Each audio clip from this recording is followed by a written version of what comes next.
Hello guys, I am Nikki और आप देख रहे हैं अपना YouTube channel IQ students point.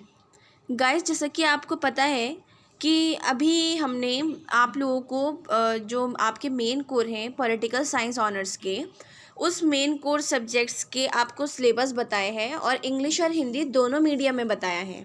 ठीक है। सो आप लोगों को जो पॉलिटिकल ऑनर्स मेन कोर उनके सब्जेक्ट्स हैं, उनके साथ उनको जेनरिक इलेक्टिव सब्जेक्ट में मतलब सोल की तरफ से ही योर लॉ योर राइट्स एक सब्जेक्ट दिया गया है। वो आपका जेनरिक इलेक्टिव सब्जेक्ट में है, योर लॉ योर राइट्स। इसका सिलेबस हमने अभी तक इंग्लिश में देखा है। मैंने आपको इंग्लिश में इसका सिलेबस पूरा समझा रखा है कि इस यूनिट में ये पढ़ना है, इसमें वो पढ़ना है, इसमें वो पढ़ना है। लेकिन बहुत सारे स्टूडेंट्स जो हैं वो हिंदी मीडियम्स के भी हैं, तो उन्होंने मुझसे ये बोला कि मैम आप हमें हिंदी मीडियम में भी सिलेबस लिखवा दीजिए। सो मैंने सोचा कि आप लोगों को हिंदी मीडियम में भी सिलेबस प्रोवाइड कर दिया जाए। ओके। सो आज का जो हमारा टॉपिक है, हम उसमें योर लॉ योर राइट्स का जो सिलेबस है वो हिंदी में देखेंगे। योर लॉ योर राइट्स को हिंदी में विधायी कार्य प्रणाली और प्रक्रियाएं के नाम से जाना जाता है। जस्ट मैंने आपको जो योर लॉ योर राइट्स के राइटर्स बता रखे हैं, उसमें मैंने आपको जो इसकी बेस्ट बुक्स बता रखी हैं, वो बुक्स, उस बुक का नाम जो हिंदी में है उसका नाम ही विधायी कार्य प्रणाली और प्रक्रियाएं हैं। ठीक है। और जो इंग्लिश में है उसका योर लॉ योर राइट्स है। मैंने राइटर्स आपको बता रखे हैं इसके।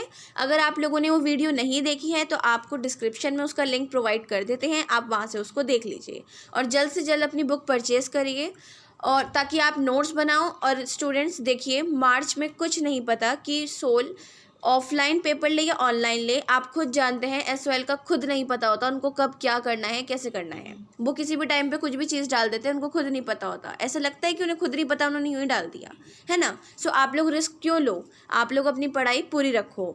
सो अब जो हम सिलेबस देखेंगे वो योर लॉ योर राइट्स का मतलब विधायी कार्य प्रणाली और प्रक्रियाओं का हिंदी में देखेंगे। Okay. So let's start.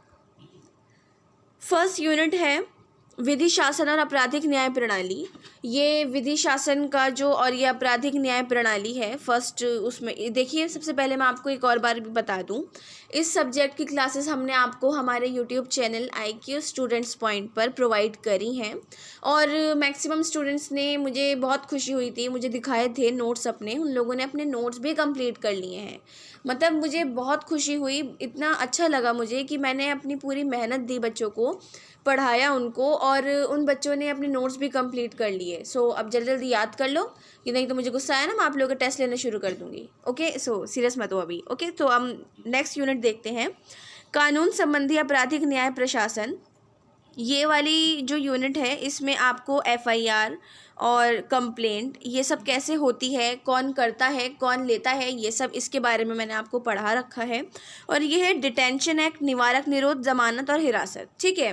Arrest और बेल और डिटेंशन एक्ट, निवारक निरोध, इसके बारे में मैंने आपको बहुत अच्छे से पढ़ा रखा है। और एक और बार आपको याद दिला दूँ, फर्स्ट सेमेस्टर में फर्स्ट ईयर के स्टूडेंट्स में जो आप जब थे, आपने फर्स्ट सेमेस्टर में CGDI सब्जेक्ट में निवारक निरोध के बारे में बहुत अच्छे से पढ़ रखा है, किसमें, मौलिक अधिकार में, जो फंडामेंटल राइट्स आपको पढ़ाए गए थे।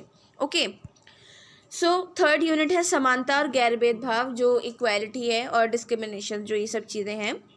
इसमें आपने जेंडर, कास्ट, क्लास, ये डिसेबिलिटीज़, लिंग, जाति, वर्ग, विकलांगता, इस सब के बारे में मैंने आपको बहुत अच्छे से क्लासेस प्रोवाइड कर रखी हैं। उसमें सब बता रखा है डिटेल से कि महिलाओं की सुरक्षा के विरुद्ध जो घरेलू हिंसाएं हैं, रेप है, यौन शोषण है, इन सब के बारे में कौन से एक्ट हैं, कौन कौन क्या कर सकता है, कौन सी चीज़ पर क्या चीज़ एक्ट लग सकता है, इस सब के बारे में मैंने आपको पढ़ा रखा है।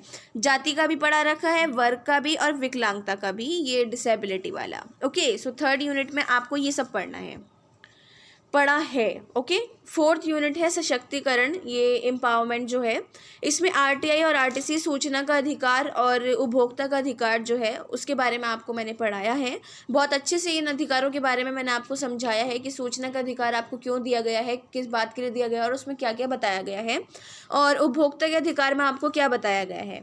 फिफ्थ यूनिट है पुनर्विभाजन, मान्यता, रोजी रोटी। इसमें वनवासियों की जो पारंपरिक अधिकार और महिलाओं की संपत्ति का अधिकार है वो पढ़ाया है मैंने आपको। और मनरेगा स्कीम आप लोगों ने 12th में जो आर्ट्स के स्टूडेंट हैं जिनके पास होम साइंस थी, या वैसे भी जो स्टूडेंट हैं जिन्होंने एडिशनल में होम साइंस लिया था, उन्होंने मनरेगा होम साइंस में बहुत अच्छे से पढ़ रखा होगा।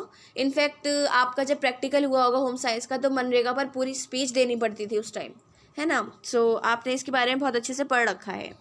और इस सब्जेक्ट की जो लास्ट यूनिट है वो है पहचान दस्तावेज, जो आइडेंटिटी है आपकी। उसमें आपने भारत चुनाव आयोग में पढ़ा है identity card, driving licence, ration card, old age pension scheme और राष्ट्रीय स्वास्थ्य बीमा योजना।